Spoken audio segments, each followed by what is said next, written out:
Avec la permission d'Hachem, je voudrais vous souhaiter à vous tous une bonne année, pleine de prospérité, la santé et la joie. Chaque année, on se souhaite une bonne année. Peut-être l'année dernière, on s'est bien souhaité une bonne année, mais il n'a pas eu une bonne année. C'était une année terrible.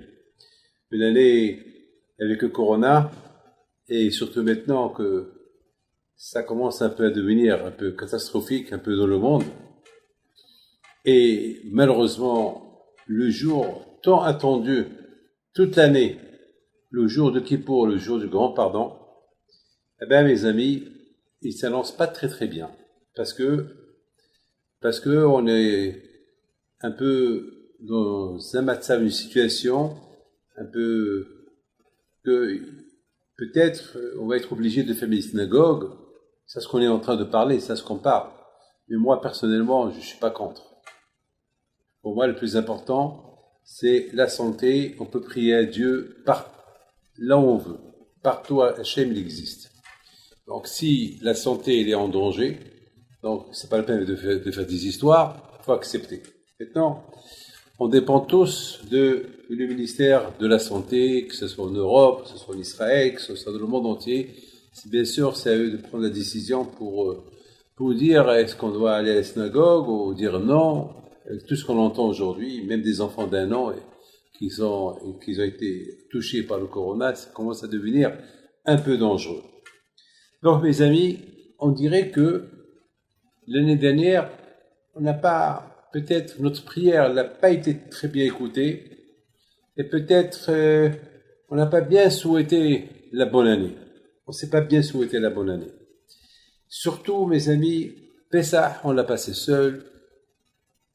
Shavuot, la fête de Shavuot aussi, on l'a passé seul. Et bon, ce qui est bizarre, c'est que l'été, tout le monde est sorti. L'été, tout le monde est sorti.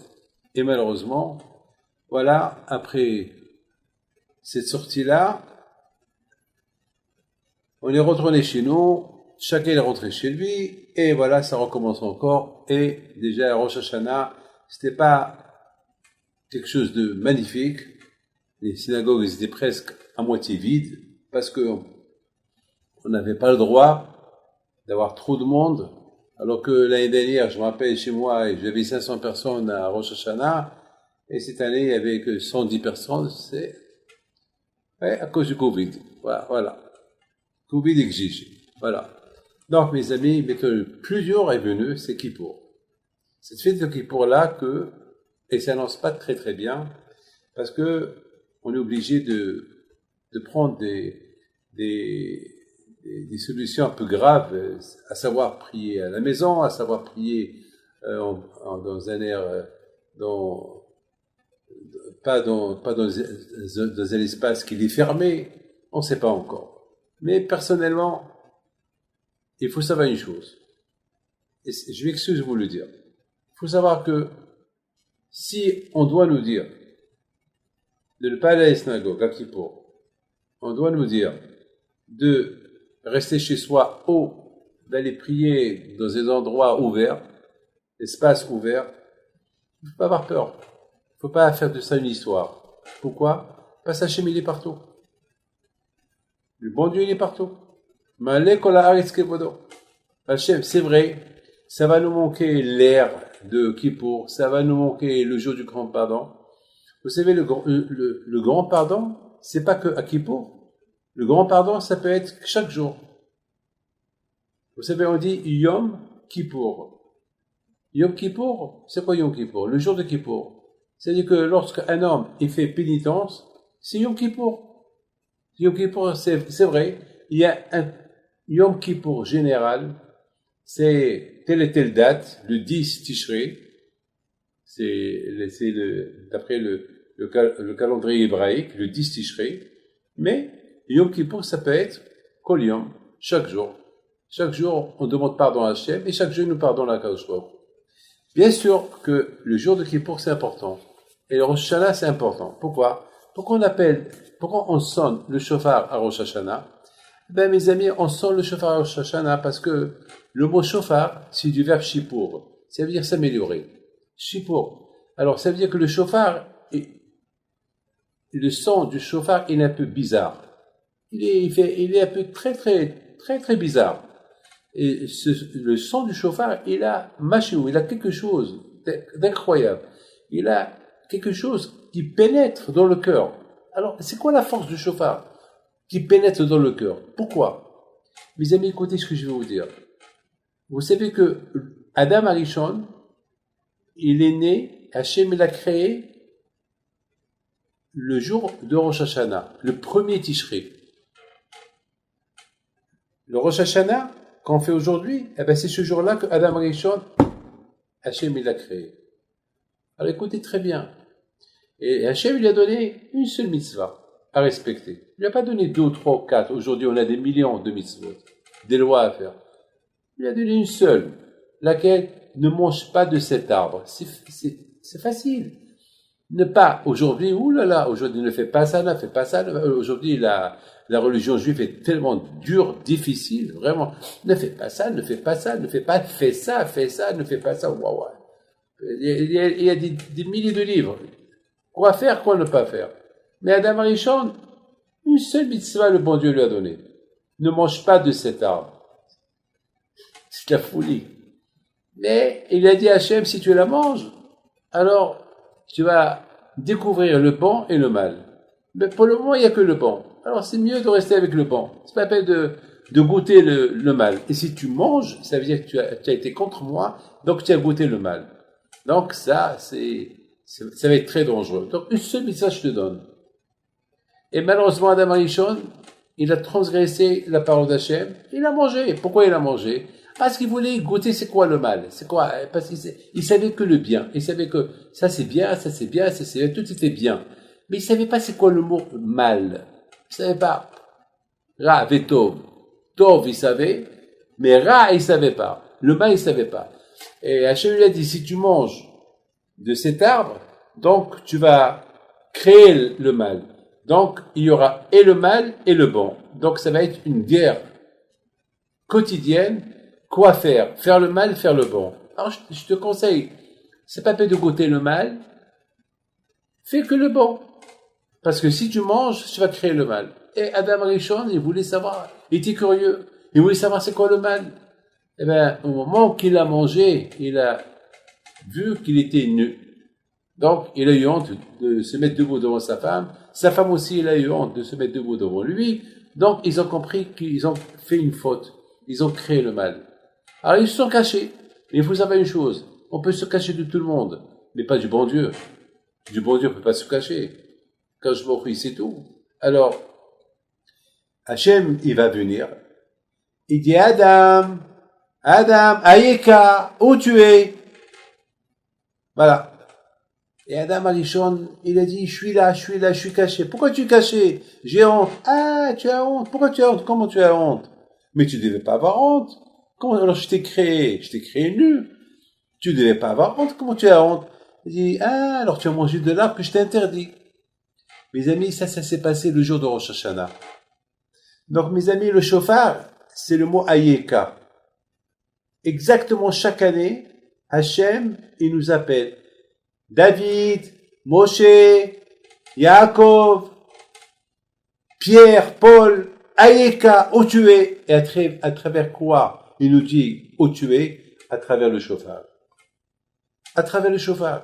Étant donné que Adam Arishon a fauté le jour de Rosh Hashanah, et Hachem il a pardonné, il l'a jugé le jour de Rosh Hashanah, et il lui a pardonné le jour de Rosh Hashanah, alors Hachem il a gardé cette date pour les générations à venir.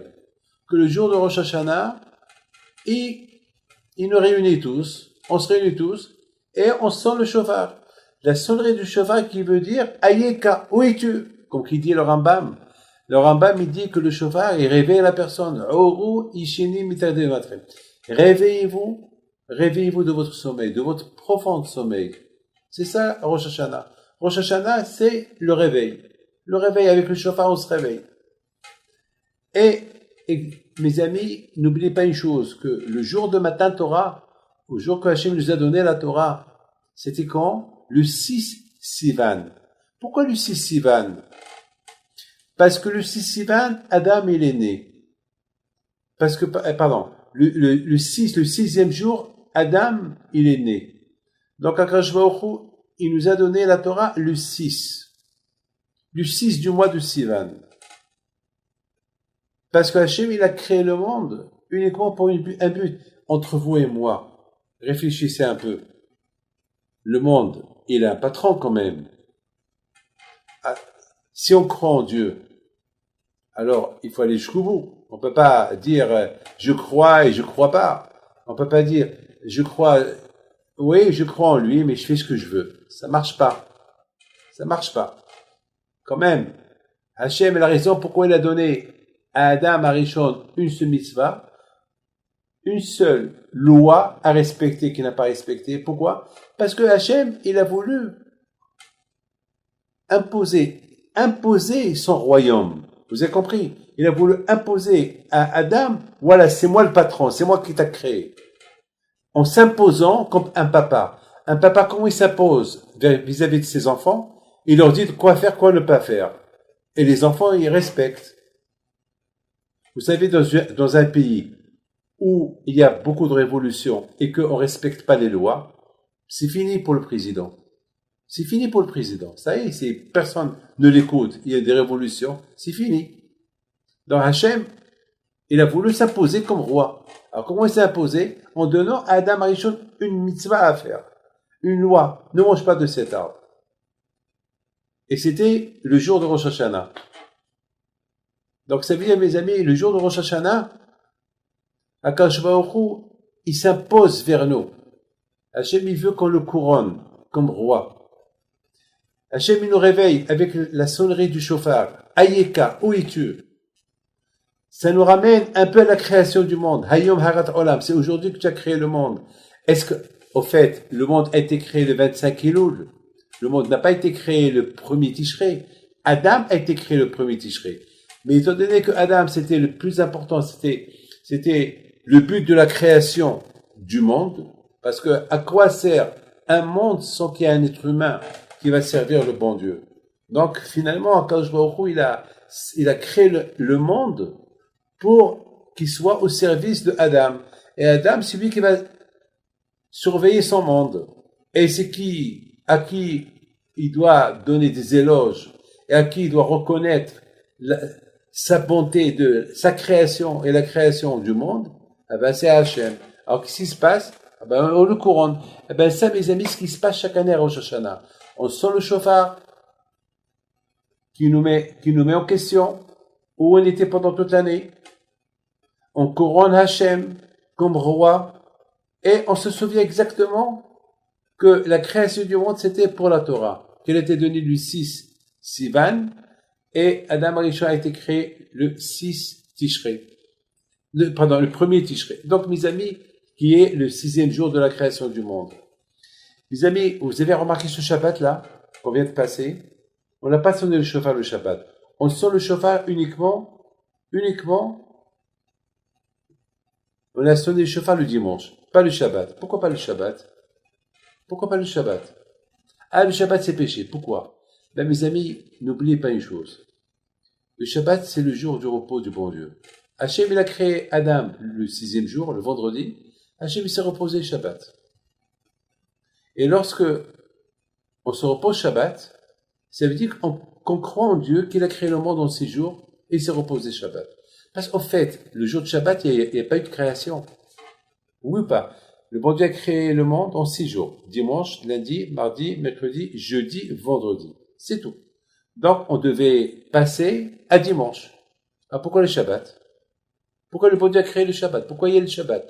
Dans le Shabbat, il n'y a pas de création. Eh ben, le Shabbat, c'est ce qu'on appelle Hachem, il a cessé la création.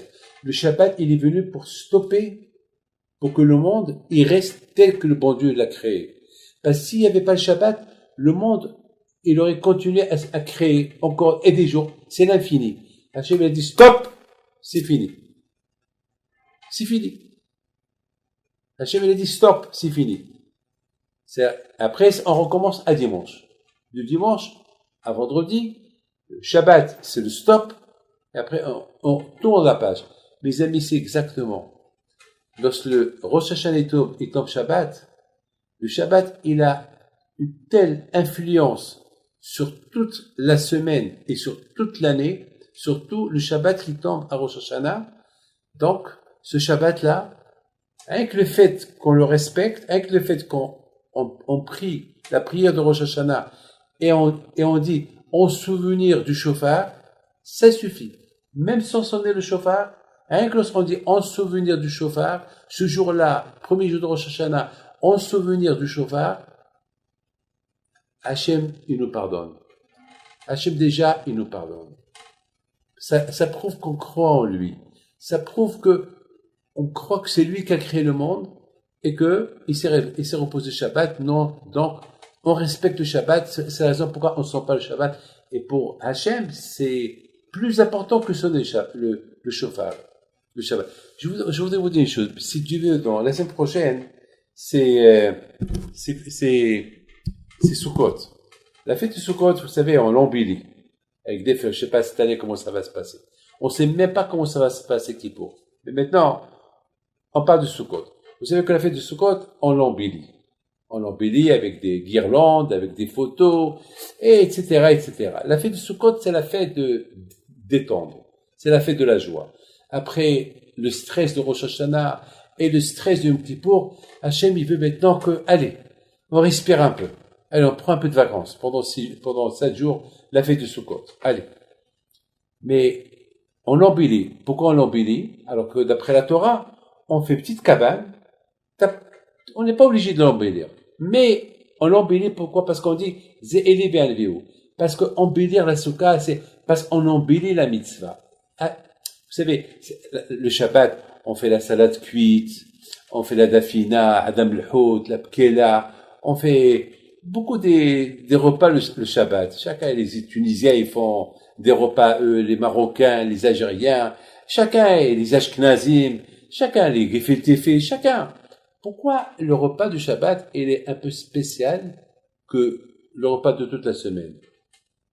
Parce que en plus, on fait toujours plus et on a l'appétit. Et la maman, Hachem, elle fait tout pour que tout soit bien le Shabbat. Parce que on veut embellir le Shabbat. On embellit le Shabbat. Parce que le Shabbat, on peut manger un sandwich le Shabbat. Pourquoi on fait le kiddush? Parce qu'on veut embellir le Shabbat. Un bel embellissement, alors on ajoute ce qu'on n'a pas l'habitude de faire en semaine, on le fait le Shabbat. Embellir la mitzvah. Alors on dit que la soukha, on embellit la soukha parce que en souvenir des 40 ans que les Juifs ils sont restés dans le désert et Hachem les a protégés, alors on embellit la soukha. Alors parce que n'oubliez pas que quand même dans le désert, Hachem il a protégé les Juifs qui ont quitté l'Égypte pendant 40 ans et il les a gâtés avec tout ce qu'on pouvait pas imaginer pendant ces 40 ans-là. Alors c'est la raison, nous aussi, on dit Hachem, on embellit la soukha. Alors la question se pose, pourquoi on n'embellit pas le shofar? Vous savez que le shofar, on n'a pas le droit de le décorer. On n'a pas le droit. On n'a pas le droit de le décorer.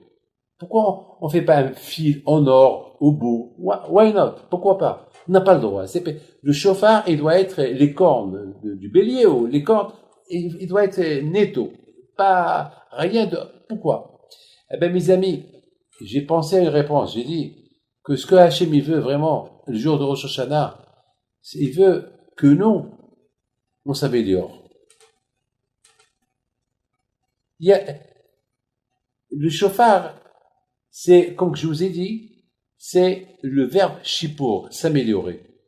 Alors Hachem dit, j'ai pas besoin que vous améliorez, que vous rendez le shofar beau, avec un fil doré. C'est pas la peine. Ce que je veux que vous améliorez votre vie. Soyez bien avec votre femme, respectez-la. Soyez bien avec vos belles-mères. Soyez bien avec votre environnement, juif ou pas juif. Soyez bien. Il y a quelque temps, j'ai entendu quelqu'un qui me dit, Rabbi David, une prière pour les juifs, pour que le bon Dieu les protège du corona. Je lui dis non. Vous priez pour le monde entier. C'est pas que les juifs seuls qui sont touchés par le corona, c'est le monde entier qui est touché par le corona. Donc il faut prier pour tout le monde. Aujourd'hui, même sur les animaux, il faut prier pour les animaux. Et on n'a pas le droit d'être selfish, d'être égoïste. Il faut prier pour tout le monde. Hachem, il a créé le monde entier, donc il faut prier pour tout le monde. On n'a pas le droit de se réjouir lorsque quelqu'un il est malheureux, quelqu'un il est malade. Rosh Hashanah, c'est un travail d'un embellissement personnel sur soi. C'est ça Rosh Hashanah. Rosh Hashanah, on se rappelle de Matan Torah. La Torah a été donnée le 6 Sivan, et le 6, c'est le jour que Adam a été créé, c'est-à-dire le 6e jour de la semaine, le vendredi. Donc, et c'est écrit dans la Torah, au moment qu'Hachem a donné la Torah, il y avait une sonnerie de chauffard. Tout le monde s'est posé la question, pourquoi le jour de Matan Torah il y avait le chauffard? Quelle est la raison que le jour de Matan Torah il y avait le chauffard? On n'avait pas besoin de chauffard le jour de Matan. Le jour qu'Hachem a donné la Torah, c'est le jour du don de la Torah. C'est quoi? Qu'est-ce qui fait le chauffard? Eh bien, mes amis, la réponse, c'est que la Torah, les mitzvot que Hachem nous a donnés, c'est pour nous améliorer. C'est ça le but du chauffard. Le but du chauffard, c'est, il te rappelle, David, Aïka, David, où es-tu? David, où tu es? Qu'est-ce que tu fais? Réveille-toi. Ben Adam Aler. Réveille-toi. C'est ça, mes amis, le but du chauffard. Et c'est la raison pourquoi, lorsque le Rosh Hashanah tombe un Shabbat, on sent pas le chauffard. Parce que le Shabbat lui-même, on travaille pas, on travaille sur soi, on s'améliore, on prie à Dieu. Mes amis, Hachamim, ils nous ont interdit de sonner le chauffard le Shabbat. Pourquoi? Parce que le chauffard, son but, c'est de t'améliorer. Alors, quand je vais au Chou, il te dit, si tu respectes le Shabbat, c'est ça le chipot, c'est ça l'amélioration. Et en plus, le mot Shabbat, c'est Teshuvah. Ha-Shabbat, c'est les mêmes lettres de Teshuvah. Si Dieu veut, après-demain, c'est Shabbat Teshuvah. Le Shabbat de Teshuvah. Pourquoi ce Shabbat, il est le Shabbat de Teshuvah? Parce que c'est le Shabbat d'avant Kippour. C'est-à-dire que le Shabbat Teshuvah, le Shabbat qui précède Kippour, il a une grande influence sur le jour de Kippour. Ça veut dire que si à Shabbat Teshuvah, je respecte bien le Shabbat Teshuvah, alors je suis certain sûr que je vais passer un bon Kippour et que ma prière va être bien à Kippour. Vous savez, mes amis, il y a un grand rave qui dit une phrase extraordinaire. Il dit que, à quoi ça ressemble, ces moments-là, quand se prépare pour les Yamim Noraïm, qu'on se prépare pour Hoshana et Kippour et les Slihot, à quoi ça ressemble? Il dit ça ressemble à, on va apporter une centaine d'hommes, on va leur dire, est-ce que vous pouvez casser ce mur-là? Une muraille, un mur solide. Même s'il y a 200 personnes, ils vont pousser. Même s'il y a 1000 personnes, ils vont essayer de pousser, ils vont pas pouvoir casser une muraille. Un mur, il est dur, il est solide. Mais il va venir un homme faible, un homme maigre, et lui, il peut le casser. Comment? Ben, s'il est sur un tracteur. Ou bien s'il a une petite bombe. S'il a une petite bombe, il met la bombe à côté du mur, il la fait sauter et le mur va sauter. Ou bien c'est un tracteur. Mes amis, Hachem nous a donné le jour de Rosh Hashanah et de Kippour, c'est des tracteurs. On est des gens faibles, on a été faibles toute l'année, malheureusement, avec et le Covid, et le Etzara et tout, mais avec l'aide d'Hachem, avec la prière de Rosh Hashanah et de Kippour, on devient comme des bulldozers, on devient comme des tracteurs pour Be'ezat Hachem détruire, casser toutes les mauvaises décrets qu'il peut avoir. Vous savez, mes amis, on dit Dirsho Hachem B'yotokarov. Alors je vous ai dit que je sais pas où on va être ce Kippour-là. Si on est à la synagogue, tant pis pour nous. Il faut faire attention. Il faut pas être trop nombreux. C'est bémet, je vous le dis, hein. Faut faire beaucoup attention. Ça y est, les vacances sont passées, maintenant on recommence maintenant. Il y a beaucoup de gens qui vont dire, ouais, moi ça y est, j'ai passé le corona, je suis en bonne santé, c'est rien, c'est rien. Il faut lui aussi faire attention parce que on a entendu des cas, des gens qui ont le corona, qu'ils ont été encore une fois, ils ont rechuté encore une fois et une autre fois. Alors, il faut pas croire que cette épidémie, on l'a pas connue avant. Elle est venue, je sais pas d'où elle est venue. Je sais pas d'où elle est venue et je sais pas comment elle va partir, mais elle va partir. Que Dieu fasse, qu'elle parte. Nous, on va bien prier à Kippour pour qu'elle s'en aille, qu'elle parte. Peut-être l'année dernière, on a mal prié, alors on a laissé la porte ouverte au corona de rentrer. Maintenant, il faut qu'on ouvre la fenêtre pour qu'elle sorte, qu'elle retourne d'où elle est venue. Mais mes amis, écoutez une chose. On sait très bien que là, on va être ce qui pour là, il faut pas qu'on ait peur. Même si on est à la maison, même si on nous dit restez à la maison, ben on va rester à la maison. Mais on n'a pas le choix. Mais si on nous dit qu'on prie avec 10 personnes, on va prier avec 10 personnes. Et même 10 personnes est bien espacées, parce qu'on ne sait pas qui l'a, ou qui peut l'avoir, que Dieu préserve. Mes amis, on sait une chose, Hachem, il est partout. Dire chaud, et surtout ces moments-là, entre Rosh Hashanah et Kippour, c'est les moments que Hachem, il est à côté. Il y a Rabbi Yitzhak Blazer, un grand tzaddik, il donne un exemple extraordinaire. Il dit, il y avait une fois un roi, il s'est déguisé, il est sorti, il est parti dans un parc, il s'est assis sur un banc. Il y a un pauvre monsieur qui veut s'asseoir à côté de lui. Il voit le monsieur, il fait pas cas de lui. Et le monsieur lui dit, ça va, vous allez bien? Ouais, ça va. Ça va, il vous manque quelque chose? Non, et même s'il me manque, qu'est-ce que tu vas me donner? Bon, la conversation, elle s'arrête. Quelque temps plus tard, il y a un monsieur qui vient chez lui. Il dit, tu te rappelles, la semaine dernière, tu étais assis au parc, il y avait un monsieur à côté de toi. Il lui dit, oui, c'était le roi. Roi? C'était le roi. Waouh! Il m'a demandé, et si j'ai besoin de quelque chose, je lui dis, non, non, qu'est-ce que tu peux me donner? Waouh, que j'ai perdu. Rabbi Yitzhak Blazer, à la vache al midi, pendant ces moments-là, Hachem il est à côté de nous. On peut lui demander ce qu'on veut. Peu n'importe où on est. Quand on est chez nous à la maison, là où on est. Mes amis, écoutez très bien. Une fois le Rav de Ponevitch à la Vachalom, il rentre à la yeshiva de Ponevitch. Il a posé une question à tout le monde. Il leur a dit, si un homme, il dort, et il a fait un cauchemar, il commence à crier, au secours, au secours, il y a un lion, il veut me manger, au secours, au secours. Qu'est-ce qu'on fait? Nous qu'on l'écoute. Ah, tout le monde qui regarde le Rav, il dit, eh ben, je sais pas. Qu'est-ce qu'on fait? Ce monsieur-là, le pauvre, il demande au secours, il appelle tout le monde au secours. Il y a un lion qui veut le dévorer, qu'est-ce qu'on fait? Ben, les gens, alors, les élèves, ils regardaient le Rav. C'est quoi sa réponse? Il leur a dit, ben, il faut le réveiller. C'est ça la réponse. Quelqu'un qui fait un cauchemar, il dort, et tu le vois crier au secours, qu'est-ce que tu fais? Pour l'aider, et à lui, et pour lui montrer qu'il n'y a pas de lion, c'était qu'un rêve, tu le réveilles. Mes amis, on est maintenant exactement à la période où on doit se réveiller. C'est vrai, on a été endormi, on a passé beaucoup de cauchemars, et le plus gros cauchemar, c'est le corona.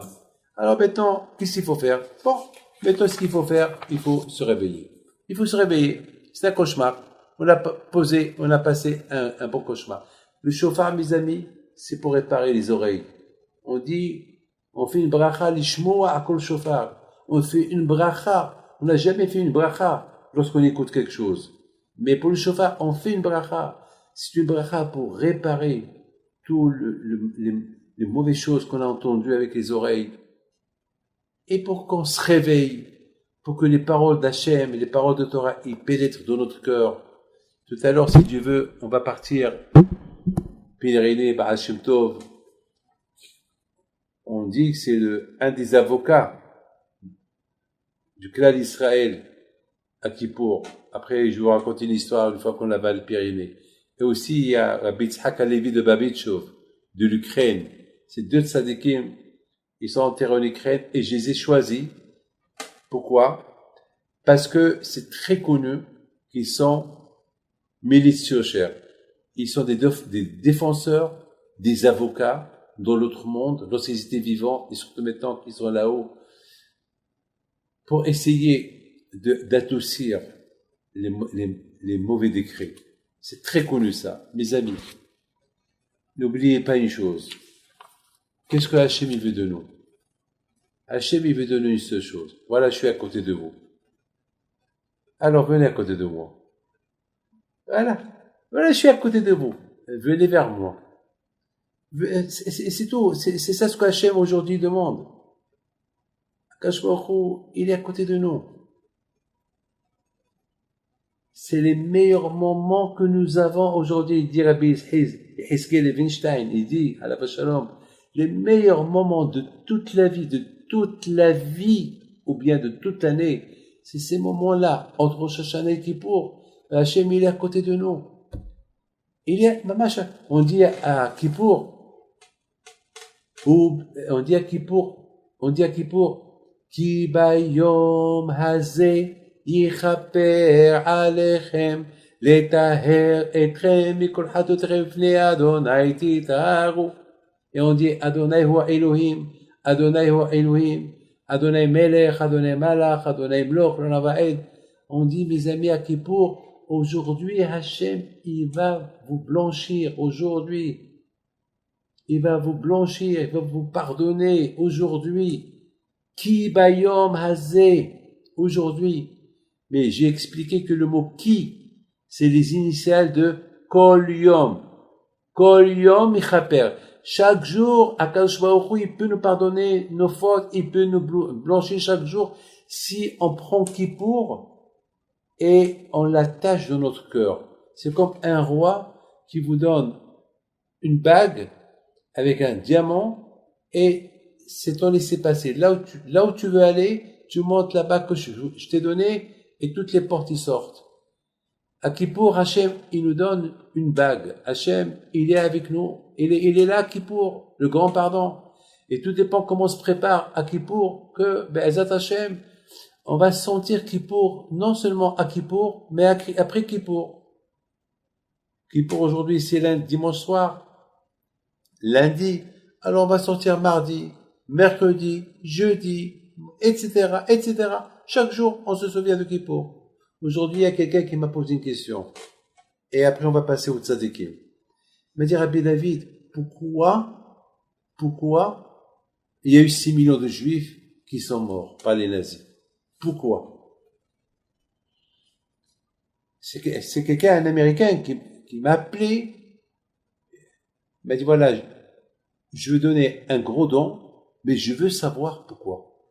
Il m'a dit, je suis issu d'une famille que toute la famille de mes parents, ils sont morts en Pologne, en Allemagne, tout le monde est mort. Il n'y a eu que mon père seul qui a survécu l'Holocauste et tout le temps, il me disait pourquoi. Donc il me dit, j'ai grandi dans le pourquoi. Pouvez-vous me dire, Rabbi David, j'ai entendu parler de vous, dites-moi, voilà, je suis prêt à vous donner ce que vous voulez. J'ai demandé cette question à Rav Kalaski, j'ai demandé cette question à tel et tel, à tout le monde, mais aucun n'arrive à me donner une réponse. Vous savez c'est quoi ma réponse? Je lui dis, monsieur, c'est quand Kippour? Il me dit, Kippour? C'est quoi Kippour? Ah, et c'est quand le jour, le nouvel an? Je lui dis, le 1er janvier. Très bien. Mais le nouvel an juif, quand? On m'a dit c'est Rosh Hashanah. Rosh Hashanah. Ah, Kippour. Ah, on m'a dit c'est... Tu fais Kippour? Non, je fais pas Kippour. Mon père me l'a pas appris. Mon père, il est mort. On l'a enterré dans un cimetière pas juif, parce que c'était son Il était tellement révolté contre Dieu qu'il a préféré être enterré dans un cimetière pas juif. Alors maintenant, il vaut qu'est-ce que vous voulez. Mais je veux savoir pourquoi, si vous avez une réponse.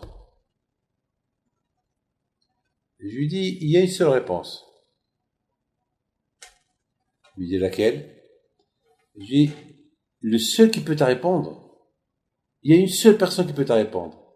Elle me dit, qui est-ce? Je voudrais bien le voir. Je suis prêt à aller n'importe où. Je donne n'importe quelle somme. Je veux savoir. Je veux savoir parce que j'ai envie d'enlever cette culpabilité après tout, je suis juif, alors je sais pas quoi, juif, je suis pas juif, mais je veux une réponse. Je dis, monsieur, la seule personne qui peut te donner cette réponse, c'est le bon Dieu. Celui que vous accusez, c'est lui qui peut vous donner la réponse. Ah bon? Et comment? Eh ben, il faut mourir. Quoi? Je dis, ben oui. À lui, c'est le seul. Je dis, moi-même, David Pinto, je suis rabbin, mais je connais pas la réponse. J'ai pas de réponse. Je veux même pas me poser cette question, parce que si je me pose cette question, je trouverai pas de réponse, et chaque réponse que je vais trouver, elle va me donner 1 milliard de questions. Alors, je suis confiant. Lorsque ma mère m'a mis au monde, j'ai tété le lait pour vivre et j'ai tété la émouna, j'ai tété la foi. Et j'ai la foi. Je sais que le bon Dieu, il sait ce qu'il fait. C'est tout ce que je peux vous dire. Mais, puisque vous voulez savoir pourquoi, alors il n'y a que lui qui peut vous répondre. Alors, si vous voulez, je peux vous faire une bracha, une bénédiction. Comme ça, vous quittez ce monde. Et, vas-y, il m'a dit comment je vais retourner. Ah, je lui dis ça. Je connais faire que l'aller, mais pas le retour. Ça, c'est tout. Il a commencé à rigoler parce que j'ai fait un zoom avec lui. Mes amis, écoutez bien. Ça lui a donné à réfléchir. Il m'a dit, personne ne m'a donné cette réponse. Chacun, il essayait de me donner une réponse, mais personne ne m'a dit ce que vous avez dit. Combien je vous dois? Je dis rien du tout. C'est gratuit. Si tu veux me donner quelque chose, va à Kippour à la synagogue. C'est tout. Mes amis, je vous souhaite à vous tous une bonne santé. Maintenant, on va aller avec M. Bensoussan. La surprise, où on va aller? Alors, on va aller pèleriner les tzadikim, comme chaque mercredi. Be'ezat Hashem. On va... Mon pape, Rabbi Arditchov, et c'est le Rav Moshe Shmuel qui nous reçoit. Merci. Maintenant, on va aller à Babitchov. C'est le grand avocat du peuple, du monde entier. C'est notre avocat. Alors, sur Rabbi Tzhak Halevi de Babitchov, voilà, vous êtes là en Ukraine. C'est le cimetière que vous voyez là. C'est plein de tzadikim. Voilà, ici, ils font des travaux. Alors, pendant 150 ans, on pèlerinait ce tzadik-là, mais c'était pas le vrai endroit. Là, grâce à Dieu, en détruisant la chambre, ils ont découvert la vraie tombe de Yitzhak Halevi de Babitchov. C'est grâce aux travaux qu'ils sont en train de faire maintenant, ils ont découvert tout ça. C'est le grand cimetière. Une fois par an, je viens ici. C'est la première année en 18 ans que je suis pas venu. Voilà, et ces travaux, regardez, ces tzadikim autour de lui. On l'appelle le défenseur, ceux qui défendent. Vous savez que les tzadikim ne sont pas morts, les tzadikim sont vivants. Ils ne sont pas morts, les tzadikim, ils sont vivants. Voilà, c'est des travaux qui sont en train ils sont en plein de travaux aujourd'hui. Et vous avez un grand mérite de rentrer, pèleriner ce grand tzadik. Vous allez lui demander ce que vous voulez. Ah ouais, c'est beau, ils sont en train d'arranger, c'est aïe, aïe, aïe, c'est beau. Ils sont en train d'aménager parce qu'il y a tellement un public, un grand public qui vient le pèleriner chaque année, des milliers et des milliers. Alors, c'est vraiment, oh là là, ça donne envie de partir. Voilà, mes amis, le grand tzaddik, voilà sa vraie tombe, elle est là. Alors qu'avant, c'était pas là, c'était de l'autre côté. Il y avait une erreur lorsqu'ils ont construit la chambre ancienne, ils l'ont mal construit, donc Bon, c'est pas grave, le tzaddik est toujours là. Je voudrais bien vous raconter une histoire, pourquoi on l'appelle le défenseur. Parce que le tzaddik là, toujours, il a jugé bien les gens. Vous savez, dans la vie juive, on n'a pas le droit de juger quelqu'un mal. On dit, il faut toujours juger la personne bien. Tu vois quelqu'un qui fume Shabbat, ou quelqu'un qui mange du taref, du non-kasher, il faut pas le juger et dire c'est un rachat. Non, on n'a pas le droit. Il faut bien le juger, peut-être il sait pas, peut-être il a été ça, peut-être on n'a pas le droit. Qui sommes-nous de juger quelqu'un? Et Rabbi Yitzhak HaLevi, il lui était très connu que toujours, il essayait de juger les gens bien. Une fois, ils sont venus chez lui, ils lui ont dit, il y a un juif qui fume le Shabbat. Il y a un juif qui fume le Shabbat. Alors, ils leur a dit, c'est pas possible. Je ne crois pas que ce juif-là, il fume le Shabbat. Donc là, vous êtes, mes amis, ma marche sur la tombe du tzaddik, hein. C'est là, parce qu'ils sont en plein de travaux. Ils sont en plein de travaux, donc vous voyez rien vous voyez ce que vous êtes en train de voir, mais là, c'est la tombe du grand tzaddik, Rabbi Yitzhak HaLevi de Lubavitch. Donc, Rabbi Yitzhak HaLevi, il sort dehors, il voit le juif qui était en train de fumer. Un, il lui dit, Good Shabbos, Shabbat Shalom. Et l'autre, il lui dit, Shabbat Shalom Rebbe. Comme ça, il lui dit, il avait la cigarette dans ses mains. Il lui dit, tu sais que c'est Shabbat aujourd'hui? Il lui dit, je sais que c'est Shabbat aujourd'hui, mais j'ai mangé la dafina, j'ai mangé une bonne daf et j'ai envie de fumer une cigarette après cette daf. Alors, Rabbi Yitzhak HaLevi de Vitchov, il lui a fait un grand sourire. Il a dit, Hachem, Ribono Shalom Hachem, tu vois Hachem, les juifs, ce juif-là, il aurait pu me mentir.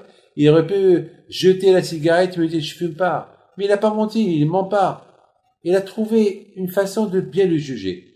Moi, j'ai eu un grand miracle avec lui. Il y a 3-4 ans, mon fils, Rabbi Moshe, il a eu un garçon. Il savait pas comment l'appeler. Et j'étais au Brésil. Et je me suis levé un matin pour aller à la synagogue prier au Brésil. Et pendant la prière, je sais pas, je pensais à mon fils. Je pensais à lui. J'ai dit, quel nom on va lui donner? Et de ma tête, j'ai pensé Lévi. Sur Rabbi Yitzhak HaLevi de Lubavitch. J'ai pensé le nom Lévi.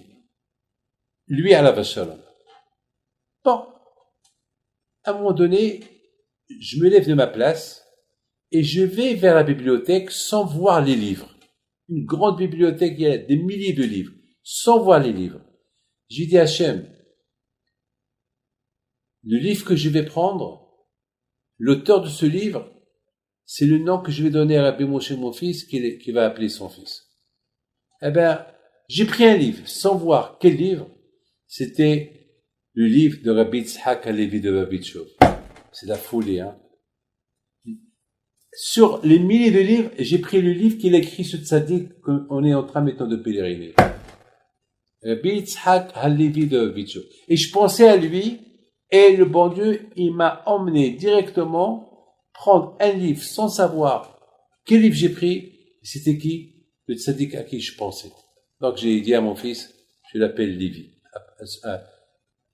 Mes amis, j'ai eu beaucoup de miracles avec lui. Mais je vous laisse quelques secondes prier. Entre-temps, je vais faire un mizmor de Tehillim.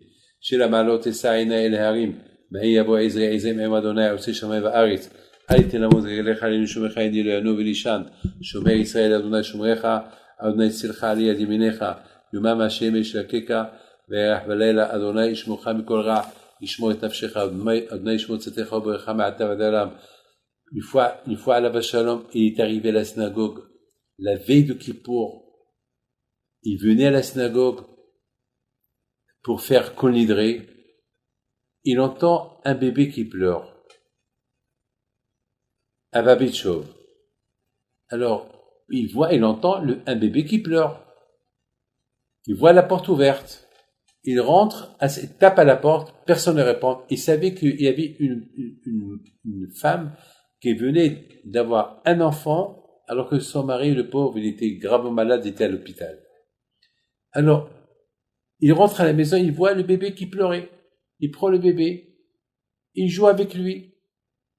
Entre-temps, la synagogue, ils l'attendent. C'est Kol Nidré. Il n'est pas là pour faire Kol Nidré. Ils attendent le Rav, Rabbi Yitzhak, Halevi, on l'attend. Et lui, il ne vient pas. Et à un moment donné, voilà, la maman, elle vient, et elle voit le rabbin. Il lui dit, Rabbi. Il lui dit, ma fille, j'ai entendu le bébé qui pleure. Pourquoi tu es parti? Je suis pauvre, je suis parti chercher un peu de lait pour mon fils. Alors, il sort, il dit, Hachem, aie pitié, inscris tout le peuple, tous les peuples, le monde entier, inscris-les dans le livre de la vie. Parce que mes amis, à Kippour et à Rosh Hashanah, c'est le monde entier qui est jugé. Donc nous, on prie pour le monde entier, on prie pas que pour nous. Parce que si ça va pas dans le monde, ça va pas être bien chez nous aussi. Donc, en priant pour eux, on prie pour nous aussi. Donc on est obligé de prier pour tout le monde.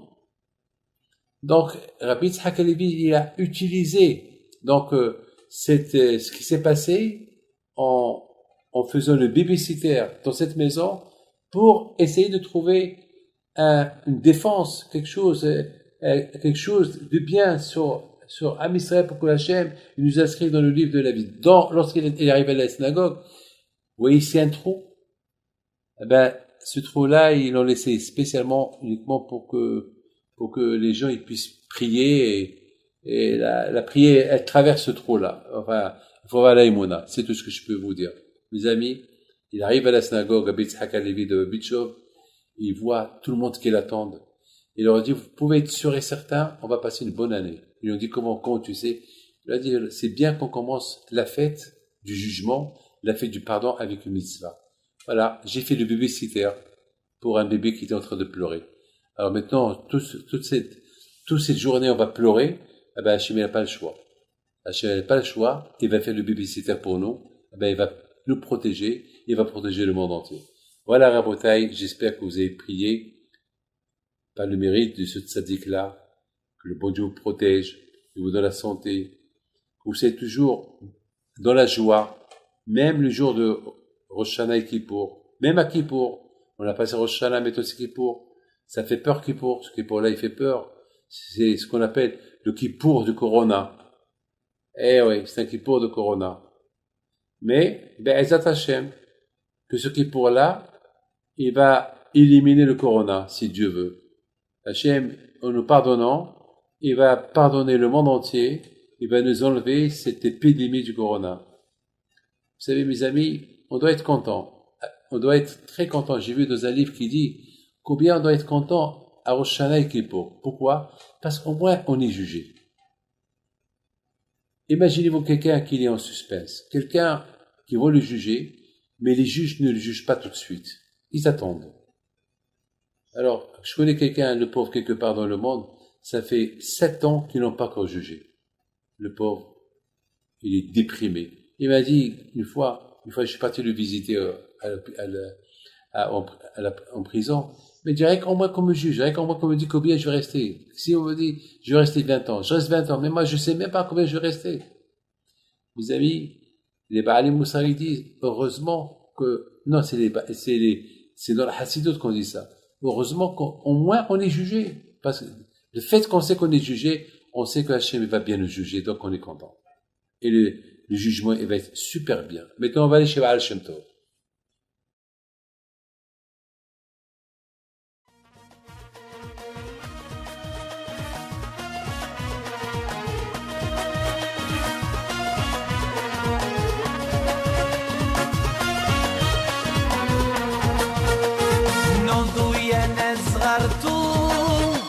على ربيع حيم بنتو وقف لنا زي خو